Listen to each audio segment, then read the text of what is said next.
The Michael Berry Show. I have a number of listeners who, when we delve off into history, will send an email. You've hit a mark with me. I do this. There are different groups of people. There are the reenactors. There are the people who go and get a PhD. There are continuing education. There are people for whom the study of history is just a wonderful, glorious experience. It's a drug. It's if you don't get it, you don't get it, and I understand that, and that doesn't make you any worse than the next guy. But for those who do, they do. So this next segment is for you folks. You know that America's independence was July 4th, 1776. So in 1976, we got to celebrate the sesquicentennial, 2 centuries of a declared independent nation. So it may seem odd that in a year ending in 2025, that we are in 2 days celebrating the 250th anniversary of the midnight ride of Paul Revere and William Dawes and Dr. Samuel Prescott. The following day will be April 19th, the 250th anniversary of the beginning of the Revolutionary War, the result of which would be our independence and the creation of the greatest nation on earth. Our next guest is a fellow who does what a lot of you would like to do, I think, and that is write about it, talk about it, visit sites, interview people, live it. Sort of an Alex Trebek lifestyle of American history. His name is Alan Wakim. His YouTube page is The Sons of History. He writes for I don't know if it's Epoch or Epoch Times, how they pronounce it exactly. But Alan, welcome to the program. Thank you, Michael. It's a pleasure. I know that you have a busy week this week and in coming days with the 250th anniversary. Let's start, and I'll let you take it to the break. It's 3 minutes till we go to the break in the next segment. Let's talk about the midnight ride of Paul Revere, Dawes, and Samuel Prescott. What was happening at that time? Well, at the time, Boston was under military occupation. General Thomas Gage replaced the civilian governor and became the military governor as punishment for the Boston Tea Party. And he was there to enforce these the coercive or the intolerable acts, depending on who you talk to, which punished Boston. It forced you to quarter soldiers. The civilian governments were shut down. They could only meet once a year to elect representatives for the following year. And in the process of enforcing these laws, the people of the colony was called Massachusetts Bay at the time. The people of Massachusetts Bay were defying General Gage, and in the process, they started collecting weaponry.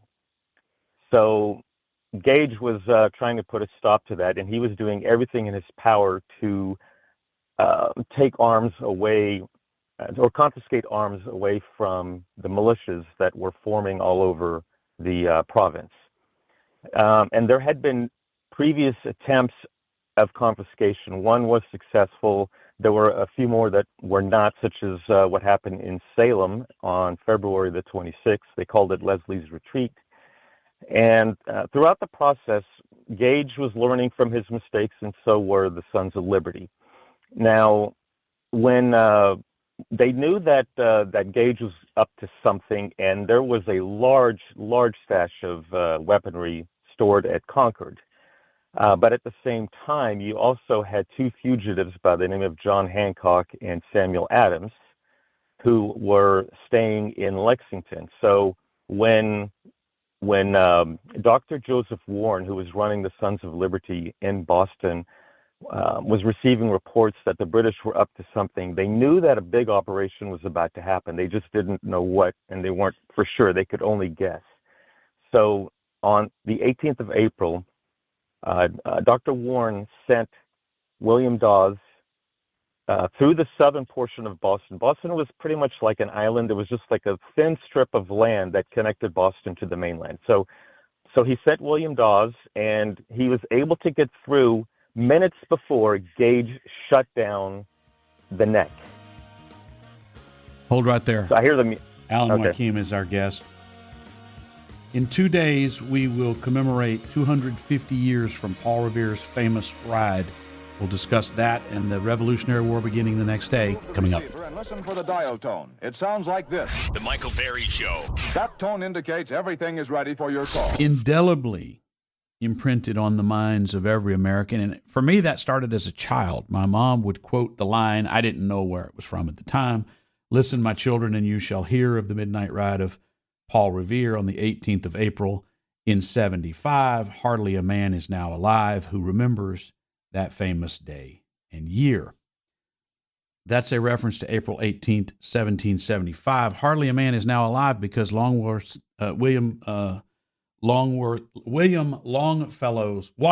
Longfellow's poem came out in 1860, which is 85 years after that ride. Sort of interesting that Dudley Hudson was our guest a few moments ago, and he was 85, and it had been 78 years since the explosion of Texas City. So you kind of get the idea on the spatial reference. Paul Revere's ride is probably more famous today, I would argue, we'll see what our guest thinks, because of Longfellow's poem than anything else. And that's what really enshrined Paul Revere as the star of that day when there were three actually making the rides. Alan, you were bringing us up to the moment. I find it interesting. When I give a speech, sometimes I'll talk about Dawes without giving his name and how he went up into the belfry, and he is the one who wiggles his way through the British troops and manages to send the alarm so that the troops could be sent by the fellows. I think Hancock was among the group that was organizing those. I may be getting some of this wrong, because they didn't have the resources to prepare for an attack at land and sea, so they had to get that right, and he was the noble spy who made that happen. But if you would talk a little bit about that. Okay, well, you want to talk about what William Dawes himself, or I think Dawes deserves some credit because Revere, through poetry, I would argue, gets all of the credit, and Dawes, in my opinion, was as important as anyone. Well, I would say Paul Revere did more, and I'll explain why. Because when Dawes wiggled his way through, as you were saying, and you're right about that, his mission was to go talk to Hancock and John Hancock and Samuel Adams in Lexington to warn them that it looks like something is about to happen. We just don't know what. So he took his time, and he did not know that the Redcoats had mobilized. He was already on his way towards Lexington and Concord when there's a book by Derek Beck who states that it was Warren who saw the Redcoats loading onto the boats. Others have stated that they don't know for sure who it was, but the Redcoats were loading onto the boats, and their mission was to go confiscate and destroy the weapons in Concord. Now, Warren again didn't know what it was for, but this was before this happened after Dawes had already left. When they saw the Redcoats loading onto the boats, that's when they summoned Paul Revere and told him what was going on. So then Paul Revere had already set up a very intricate network system of messengers and riders. Revere was the one that was responsible for that. And what he did was he contacted some guys in Charlestown, which was across the river, and he said that if Gage seals off the city, what we're going to do is once the Redcoats are mobilized and they are marching through the neck, we will light up one lantern at the Old North Church steeple. This is in case I can't get out. This is what Revere was saying. If they go by boat, then we will light up two lanterns. So the people in Charlestown knew this, so they were on the lookout every night for any lanterns that appeared at the Old North Church. He contacted a guy named Robert Newman and Captain John Pulling, friends of his. Now, Newman was the sexton for the Old North Church. So those two, and along with Thomas Bernard, stood guard, and Newman and Pulling, they went up the steeple with the lanterns, and they held out the lanterns for only 1 minute. Now, the people in Charlestown saw the lanterns, but so did everybody else. The redcoats saw it, loyalists saw it. So they did it for 1 minute, and then they went back inside because they were hanging outside the window. They went back inside, and the redcoats had reached the front door of the church, so they had to scramble to the other side of the church. They found a window through the altar. They threw a bench, climbed on top, opened the window, and jumped out and made their escape.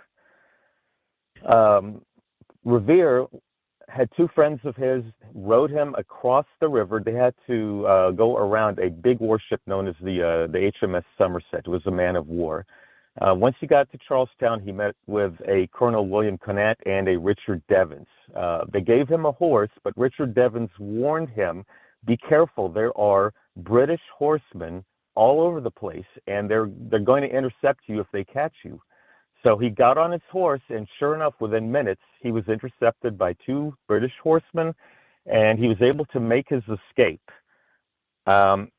He took a more northerly route, and from there, that's where he did the alarm. He didn't scream or shout, "The British are coming," because they consider themselves British, but he did say, "The regulars are out," or the regulars are coming, or the redcoats are coming. Turn out your militia. And he did that all the way until he got to Lexington. He beat Dawes. He gets to Lexington. They're staying at a Reverend Jonas Clark's house. He wakes everybody up, tells them that the regulars are coming to get out and flee to Woburn or some other nearby town. Minutes later, Dawes shows up. Now, the Lexington militia was warned that the redcoats were coming, and Dawes... I hear the music again. So the colonies were occupied. Americans were not yet Americans, and the Revolutionary War would begin the following day. That discussion coming up. John Aubrey, who was what was known as an antiquarian. He was an archaeologist. He was a recorder of things. And he famously said, "How these curiosities would be quite forgot did not such idle fellows as I put them down." How these curiosities would be quite forgot did not such idle fellows as I put them down. That was referring to a piece called Brief Lives, which was a series of biographical sketches that he is well known for. But at the time, I'm sure he was considered quite the quirky figure for taking notes of what was going on around him. But if no one had recorded the stories of Paul Revere and William Dawes and Prescott and the Revolution, where would we be today? If no one had written about the Texas City explosion and what happened and what people wore and what the roofs looked like. I consider that to be a noble and admirable thing to do, to record history. But then there is the question of who will keep that history alive. Alan Wakim has the YouTube channel, The Sons of History. You can learn more about him there, and he writes for the Epoch Times as well, and he's our guest. And so, Alan, we have this incursion by the British on their cousins, who themselves consider themselves British or English in most cases, in the colonies, and now they have decided the following day, we're going to fight them. This is going to be a pitched battle. Really a David and Goliath, isn't it? It pretty much is, and it was also considered a civil war. The colonists saw themselves as fighting for the king. They had no idea that the king was behind much of the oppression that was being put onto the 13 colonies. They thought it was strictly Parliament doing all the work. So yeah, they were still loyal to the king at this point. So that's why they really called the Revolutionary War the first American Civil War. Describe how that war breaks out and the early battles of it. Okay, so you mentioned something about Revere. Did Dawes do as much as Revere? When Revere set up this really intricate system of networking, when he did the alarm in each town, then have you ever seen those video demonstrations of what a chain reaction looks like? Yes. Especially if it's okay. So what it was with the messenger system. So each town he went into, those towns then sent out messengers, and each town that those messengers reached, they themselves sent out messengers. So you ended up having the entire region, even up into New Hampshire, where everybody knew that the Redcoats were on the march. So when now Prescott, now they met up with Samuel Prescott. Dawes and Revere kept going towards Concord because they didn't really think that Hancock and Adams were the primary target. They really felt that something was going to happen in Concord with the weaponry. Now, on their way there, they were intercepted by about 10 British horsemen, and Paul Revere was captured. Dawes escaped, lost his horse, but Prescott managed to escape, and he kept going to Concord, and he set the alarm or sounded the alarm in Concord. So they were ready. They hid the weapons, and the militias of Concord gathered. Now, the British were marching down, they called it the Lexington Road, now they call it the Battle Road, but they were marching, there were about 700 of them, and Colonel Francis Smith was the leader. They were hearing alarm bells, they were hearing gunshots, they were hearing all kinds of noises around to indicate that their little secret mission was no longer secret. So Colonel Smith ordered a man back to go to Boston to go get some reinforcements. And he sent a guy named Major Pitcairn to send the 6 leading companies on up ahead to secure the bridges of Concord. Now, these were the guys, the 6 companies led by Major Pitcairn. When they arrived in Lexington, which is right on the road to Concord, they approached what was known as the Lexington Green. When they looked on Lexington Green, they saw 77 armed men standing. Now, they were not standing on the road, obstructing their path. They were off on the green. And the reason why they did that was it was to kind of, again, nobody knew what their mission was, but the 77 men, they were under the command of Captain John Parker. They were standing there it was kind of like a peaceful protest. If you try to come into our town, we will defend our town. Well, the Pitcairn's men could have kept going down the Concord Road. From Lexington to Concord, it was known as the Concord Road. They could have kept going, but they didn't. They decided to veer off into the right. They marched onto Lexington Green and got onto the faces of the 77 Lexington militiamen that were standing there. And Captain Parker told his men, don't harass them, let them pass. But he said, and he also said, don't fire unless fired upon. But if they mean to have a war, let it begin here. Now, Captain Parker also wasn't stupid. He could see that he was heavily outnumbered. The Major Pitcairn came and yelled at them, telling them to disperse, drop your weapons and disperse. He was yelling, you rebels, you scum. He said, disperse right now and drop your weapons. Well, they knew they had no chance, so they were ordered to go ahead and disperse, take their weapons with them and disperse. Now, somewhere, nobody knows where it came from, a shot was fired. And without any orders given, the Redcoats just opened up on the dispersing militiamen. They killed 8 men. There was the whole Lexington Green area, and there were onlookers all over the place watching this whole thing.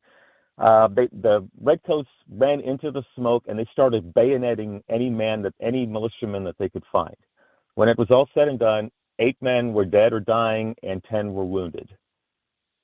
The rest of the force, the British forces, showed up, and then together they marched all the way to Concord. Now, when the news of what happened in Lexington was spread out, and every town in the whole area, they knew about the march, but then they heard about what happened at Lexington, how a lot of Americans were killed. They all mobilized, and many of them started to march. And what happened was when the British reached Concord, they searched the town for weapons, but they also sent 7 companies to the North Bridge. 4 continued on once they crossed the North Bridge, and 3 remained. Now, the reason why those 4 went on, there was a Colonel James Barrett who had a lot of weapons stashed at his farm. So you had 3 companies, they remained behind on the bridge. Now, about 400 militiamen, and they weren't just from Concord, they were from other towns. 400 militiamen were watching them. In Concord, a fire started. Alan, thank you, my man. You can learn more on YouTube. He has a page. It's fantastic, called The Sons of History, and he tells stories and stories. If you love history, you're going to love his page. The Michael Berry Show.